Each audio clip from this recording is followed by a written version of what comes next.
हर घर में ना कुछ लोग ऐसे होते हैं जिनका बस नहीं चल रहा होता कि उनके बच्चे दस्तरखान पे ना बैठे उनके साथ। जैसा कि मेरे घर में मेरे मियाँ जी, उनका बस नहीं चल रहा होता कि जिस दिन उनका फेवरेट डिनर हो वो बच्चे उस दिन दस्तरखान पे उनके साथ ना बैठे। वो इसलिए नहीं होते क्योंकि बच्चे डिस्टर्ब भी बहुत करते हैं, मगर मेरी जाग जाती है मामता। बच्चों के बिना ना मेरा दस्तरखान मुझे खाली लगता है। मगर फिर आज का आर्ग्यूमेंट ये है कि बच्चे मार्गरेटा पियेंगे तो इनके गले खराब हो जाएंगे। मैंने कहा चलो फिर अब क्या जिद करूँ, बेचारे का इतना दिल कर रहा है अलग से बैठ के खाने को। और फिर एक मासूम सी फरमाइश कि चलो बच्चे तो साथ है नहीं, एक ही डिश में बैठ के खाना खा लेंगे। तो मैंने कहा आज बड़े इत्तेफाक की बातें हो रही हैं, चलो फिर किचन से बाहर निकल के खाते हैं एक साफ सुथरे माहौल में। ले जी, फिर पहुंच गई डिस्टर्बेंस सारी की सारी। देखो इन्हें कैसे भूख लगी है। वैसे मैं इनको बुलाती रहती हूँ खाने पीने के लिए, ये पहुंचती नहीं है दस्तरखान पे। तो इंटरनेशनल फार्मूला है कि बच्चों को अगर आप मुंह नहीं लगाएंगे ना तो वो आपके पीछे आएंगे, और स्पेशली जब आप उनको खाने पे नहीं बुलाएंगे तो वो उसी खाने पे आएंगे। मार्गरेटा पे कब्जा कर लिया तो दूसरी ने मेरे डिश पे और साथ में जामे शीरी की भी फरमाइश रखती, जैसा कि रोजे रख रही है ये सारे। भाई ये डाइनिंग टेबल ना मुझे रास नहीं आता। चलो फिर किचन में वापस, इतना फैलावा आ जाता है किचन से बाहर, मुझे पूरा घर साफ करना पड़ जाता है। मैं ना ये कुर्सी मेज ही सूट करता है जिससे मैं बड़ी तंग आई पड़ी हूँ, क्योंकि मेरा किचन तंग आया पड़ा है इसकी वजह से। मैंने मियाँ जी के हवाले कर दिए इनके बच्चे चाय की फरमाइश के साथ में, और खुद अब मुझे जल्दी समेटना है क्योंकि घर पूरा का पूरा गंदा हो चुका है। सारा काम तो शाम में इकट्ठा हो जाता है, इसलिए शाम की वॉक करने की जरूरत ही नहीं रहती कि इवनिंग वॉक एक हेल्दी पार्ट है। ये काम मेरे लिए कभी भी मुझे हेल्दी नहीं लगता, मगर क्या करें जब टाइम ही नहीं लगता। चल कोई नहीं, जुम्मे को सारी कसर निकाल लेते हैं हम लोग। शाम मेरी ऐसे ही गुजरती है जैसे मैं एक टांग पे खड़े होकर सब समेट कर ही सोऊंगी। पता नहीं यार वो कौन से लोग हैं जो समेटे बिना सो जाते हैं। मुझे तो स्ट्रेस होने लगता है ऐसे लोगों से भी, नींद भी नहीं आती। Kashif calls me psycho. हाँ तो होंगी मैं psycho, I can't help it.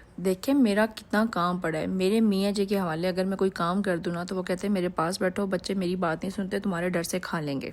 हाय, तो फिर सोचने वाली बात ये है कि मुझे आपका क्या फायदा अगर मेरे पास ही खुद बैठना है। किचन समेटूं, कपड़े डाल लूं, इस बेचारे ड्राइंग रूम में मेहमानों की जगह पे भी ये कपड़े पड़े रहते हैं। ये मेरे पीछे मैडम है कि चले भाई आपको हमने काम कराना है। की काम कराना मेरा पुत्र, अगर इतना ही शौक है तो चल अपना ही रूम समेट जो तो समेटना है। बाय द वे मैं इसको जान के ये एहसास दिलाती हूँ कि जितना तूने फैलावा किया है वो तो खुद समेटेगी। ऐसे ही इसको माँ का एहसास भी आएगा और ये सफाई इसकी नेचर का हिस्सा भी बन जाएगी। मीनवाइल मैंने बखूर अभी से लगा लिया ताकि इसकी महक से मेरा दिल खुश हो जाए कि सफाई के बाद में मुझे कैसे फीलिंग आएगी। तो क्लीनिंग के बाद में बखूर और रोज लगाना अरब में लाजिम है। अगर मुझे ये अभी से चाहिए था ताकि मुझे थोड़ा सा सुकून महसूस हो, मैं मोटिवेट हो जाऊं। कोयला जलता रहेगा तो इसमें मैं डालती रहूंगी। ये इधर कौनैन इतने में थक गई है, अभी तो इसने चेंज भी नहीं किया क्योंकि इसके अब्बा को डिनर में तखीर बर्दाश्त नहीं होती। उनके बाद ना मेरी प्रेशर तो जैसे मेरे साथ है ही नहीं बेचारी। ऐसे लग रहा होता है जैसे ना बस ऐसे ही इनके पीछे पीछे भाग रही है। कितनी बातें करी है ना आप भी यही सोचते होंगे। पता है घूम घूम के अब मेरा दिमाग घूमा पड़ा है। मैंने बड़े दिनों के बाद सोचा कि मैं घर की रूटीन भी बता दूं कि मैं सिर्फ बाहर ही तो नहीं घूमती रहती। वीकेंड्स इतने बिजी जा रहे हैं कि मुझे इसका अंदाजा ही नहीं हो रहा कि मैं आपको घरेलू व्लॉग्स तो अपने बता नहीं रही। ये साइड तो मेरी आप देख ही नहीं रहे इतने दिन। वेल अपनी ऑडियंस को एंगेज करने के लिए उनका ओपिनियन लेना बहुत जरूरी है कि आपको मेरे ऐसे व्लॉग्स अच्छे लगते हैं जिनमें मैं आपको मसी बनते हुए दिखती हूँ, जिनमें मैं आपको अपने जैसे भी लगती हूँ, या फिर काइंड ऑफ टिकटॉक का शशके ही अच्छे लगते हैं जिसमें आप एंगेज हो। वो कमेंट्स मेरे साथ जरूर शेयर करें because you mean a lot to me. मेरे से पूछे तो मुझे अपनी ये रियलिस्टिक साइड पिक्चर्स बहुत अच्छी लगती है।